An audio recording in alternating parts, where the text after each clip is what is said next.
ओम शांति। अव्यक्ति परिवार में आपका स्वागत है। आज है दिन 6, अव्यक्ति ज्ञान रतन। अभी हम मोहिनी दीदी से सुनेंगे।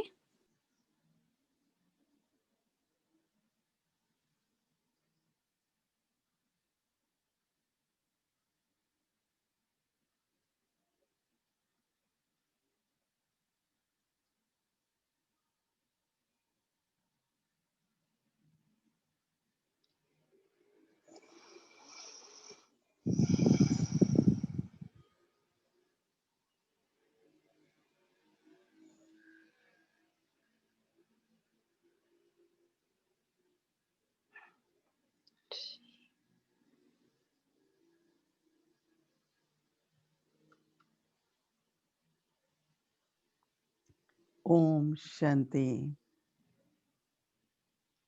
प्रातः ओम काल शांति। रोज ही बाबा की तरफ से हमको लक्ष्य मिलता रहता है। बाबा स्मृति दिलाते हैं कि यह जीवन संगम युग का बहुत अमूल्य जीवन है। तो अमूल्य जीवन में तो हम बहुत लंबी लिस्ट बना सकते हैं कि क्या क्या अमूल्य है, परंतु आज विशेष हमारे लिए समय कितना अमूल्य है, क्योंकि समय का ध्यान रखते हुए हमको समय को Om Shanti. Só um minutinho que não está aparecendo em inglês para mim.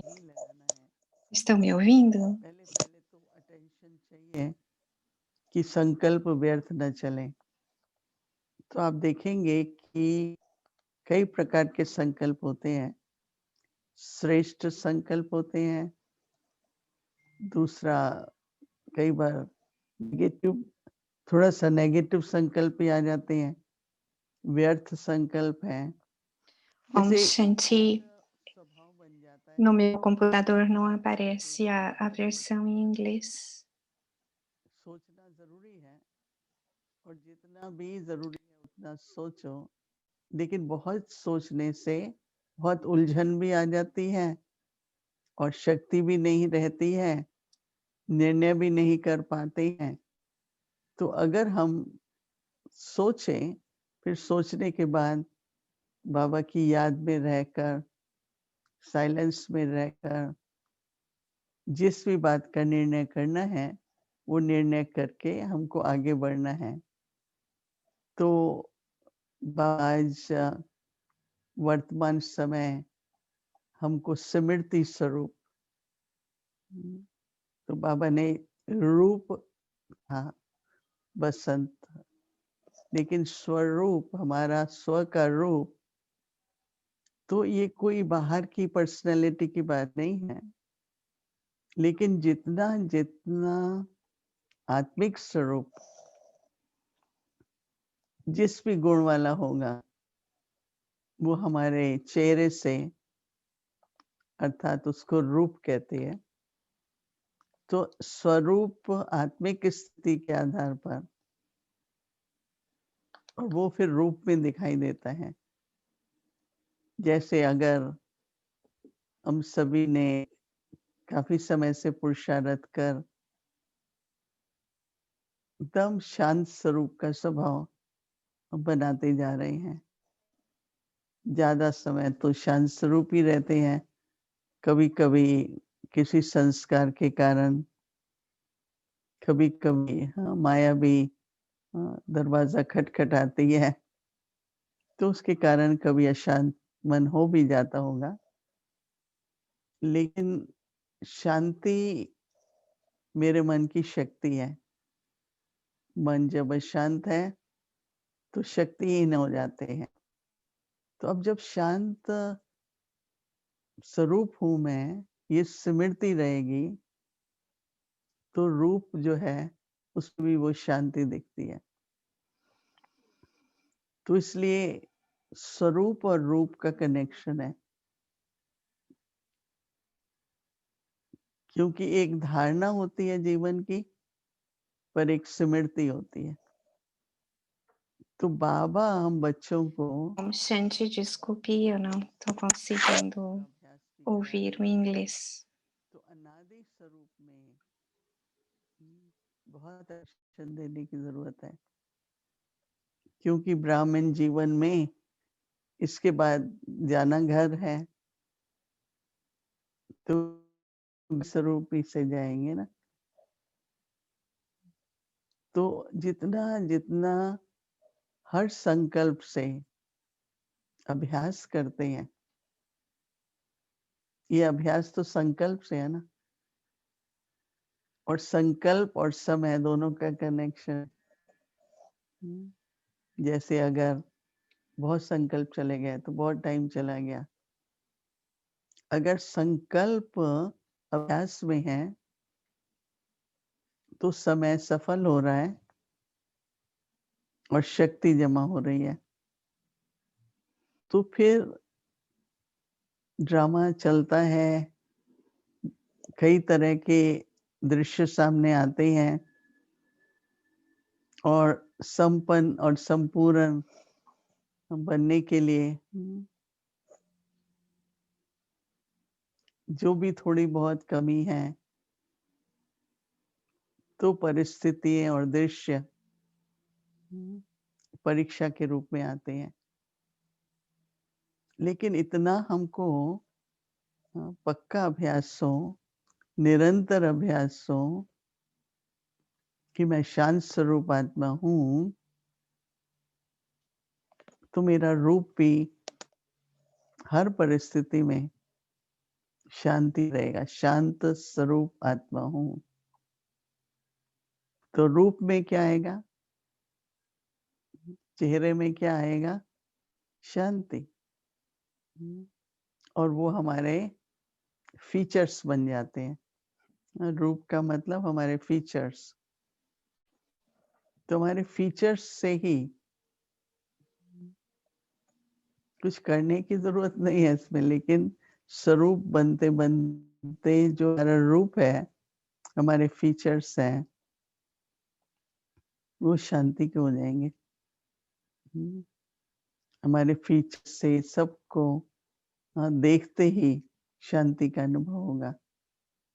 Vibrations तो आती हैं, लेकिन जो बाबा ने रूप कहा ना, तो उसमें स्मृति, मैं शांत स्वरूप आत्मा हूँ, ये हमको अंत तक,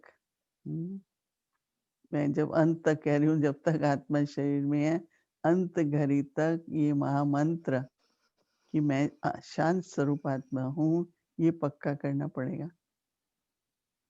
कोई भी ये नहीं कह सकता है कि बस अब मुझे जरूरत नहीं होती है, मैं तो शांति रहता हूँ।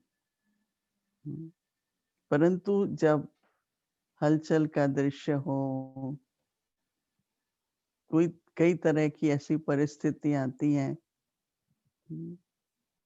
उसमें हमारा मन अचल रहे, मैं शांत स्वरूप आत्मा हूँ। देखो, सबसे पहला लेसन जब हम बाबा के पास आते हैं तो क्या सीखते हैं, मैं शांत स्वरूप आत्मा हूँ। परंतु ये अभ्यास अभी तक भी हमको निरंतर करते रहना है, मैं शांत स्वरूप आत्मा हूँ। तो क्या होगा, रूप बनता है। और बाबा हमेशा कहते हैं, बच्चे आपका फ्यूचर आपके फीचर से दिखता है। तो फ्यूचर या फॉर्चून भी कहेंगे ना, भविष्य और हमारी तकदीर कहो, भाग्य कहो, वो चेहरे से दिखता है। अगर हलचल में आते हैं, अंदर में खाली हो जाते हैं, शक्तिहीन हो जाते हैं, तो वो रूप में आता है। तो हमारा फ्यूचर कहो, फीचर्स कहो, फॉर्चून कहो, उसमें कमी आ जाती है।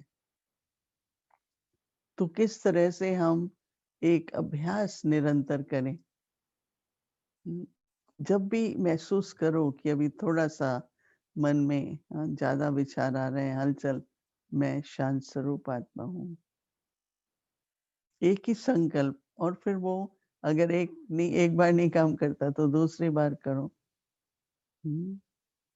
दूसरे शब्दों में इसको शांति कहेंगे ना। ओम शांति का अर्थ क्या है? मैं शांत स्वरूप हूँ। तो ये ओम शांति बाहर से नहीं कहने की बात है, मुख से। वो तो हम कहते हैं जब आपस में मिलते हैं, ओम शांति कहते हैं, पर अंदर में सेल्फ में सिमटती लाओ, मैं शांत स्वरूप हूँ। और आप जितना जितना इसका अभ्यास करेंगे तो आपके संकल्प में ही शक्ति आ जाएगी। कौन सी शक्ति? शांति की शक्ति।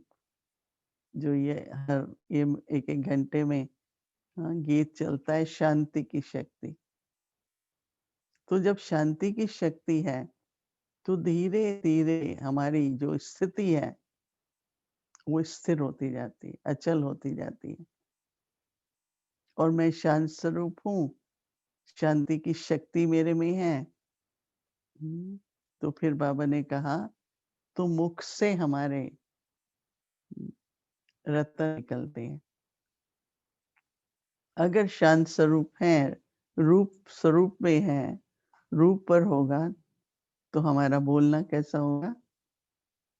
रत्न निकलेंगे। जो भी शब्द बोलेंगे, एक एक शब्द की वैल्यू होगी। ये नहीं बोल देंगे, नहीं। तो रूप और बसंत दो नहीं, मुझे ही बनना है ना। तो कई देखो अच्छा प्रवचन करते हैं, ज्ञान सुनाते हैं, वो भी तो ज्ञान रतन ही है ना। लेकिन दिन भर हमारे व्यवहार में, हमारे संबंध में बसंत होके रहना, जो भी मुख से हम बोले उसका मूल्य हो, स्वच्छ हो, रतन उसको कहते हैं, बसंत, रूप बसंत। तो बाबा जब कहते हैं तो हमें आज सारा दिन आपने ध्यान दिया होगा, लेकिन सवेरे जैसे बाबा लक्ष्य भी देते हैं और होमवर्क भी दे देते हैं। स्कूल में जाते हैं बच्चे, पढ़ाई पढ़ते हैं, फिर होमवर्क भी मिलता है ना। ऐसे ही सवेरे हम बाबा से जब पढ़ते हैं, सवेरे स्टडी करते हैं, तो दिन भर का होमवर्क मिल जाता है। होमवर्क करने से तभी तो परीक्षा में पार होंगे ना। अगर होमवर्क पर अटेंशन नहीं है, होमवर्क पर, तो फिर छोटी बात बड़ी हो सकती है। कोई भी परिस्थिति का फिर नीचे ऊपर हलचल में आते ही रहते हैं, फिर ठीक कर लेते हैं, पर ऐसा होना क्यों चाहिए ना। तो वर्तमान समय बाहर से तो नाजुक समय है, पर हम बच्चों को बाबा ने इतना निश्चिंत रखा है, हम सबकी बाबा की तरफ से इतनी पालना मिल रही है, तो हमको एक एक मिनट में, मैं तो दिल से कहती हूँ बाबा थैंक्स, बाबा धन्यवाद। कितना कुछ बाबा दे भी रहे हैं, संभाल भी रहे हैं, तो हम जैसे पुरुषार्थी लगन में रहे। एक बार ब्रह्मा बाबा ने कहा, आने वाले थे बच्चे, ग्रुप्स आने वाले थे, तो आपको पता ही है कि मधुबन में सफाइयाँ होती हैं, अनाज का स्टॉक जमा करते हैं, क्या-क्या चाहिए सब लिस्ट बनाते हैं। तो बाबा ने कहा बच्चे, मेरे बच्चे रावण की नगरी से वैकेशन पर आ रहे हैं, तो मुझे उनके स्वागत की और उनकी हॉस्पिटैलिटी, उसकी मुझे ज़रूर तैयारी तो करनी होगी। तो मेरे को इतना दिल में वो लगा उस समय कि हमारा बाबा हमारे लिए कितना हर तरह से हम बच्चे सुखी रहें, उनको सब व्यवस्था अच्छी मिले, सात्विक भोजन मिले। बहुत ही जैसे कि एक मेरे मन में कि ब्रह्मा बाबा खुद तैयारी करवाते थे, बच्चे आ रहे हैं। तो बच्चों को कैसे रखना है, क्या उनको खिलाना है, कहाँ रहेंगे, क्योंकि एक टाइम ऐसा था कि ज़्यादा से ज़्यादा 12 रह सकते थे। लिस्ट आ गई 20 की, मैं भी वहाँ पर थी। तो बाबा बस यही कहाँ सोएंगे बच्चे? चलो देखो। Eu estava num momento em que era para vir 12 pessoas e vieram 20. O que fazer? बाबा ने कहा भाई वहाँ रहेंगे और बहन जो है Baba fez com que सारी सोएंगी। eles colocassem uma, तो कहने का भाव ये है कि tipo बाबा uma porta, um portão entre um local e outro, e deixou as irmãs de um lado e os irmãos de outro, तो मुझे क्या e करना है assim ele deu कि बाबा hospitalidade. बच्चे अच्छी तरह पढ़ें, लाइफ O में que eu deveria estar अच्छा fazendo? कार्य संपन्न हो। हमारे लायक Devo बच्चे estudar bem, संपन्न होने me नहीं, tornar digno, de modo que a tarefa dele seja preenchida. तो Quando nós nos tornarmos completos, a tarefa também estará completa. Então, ao prestarmos um pouquinho mais de atenção ao nosso empenho, nós vamos nos tornar Rupasant. Pedimos desculpas, hoje houve um pequeno imprevisto. Agora vocês vão continuar com Mariane.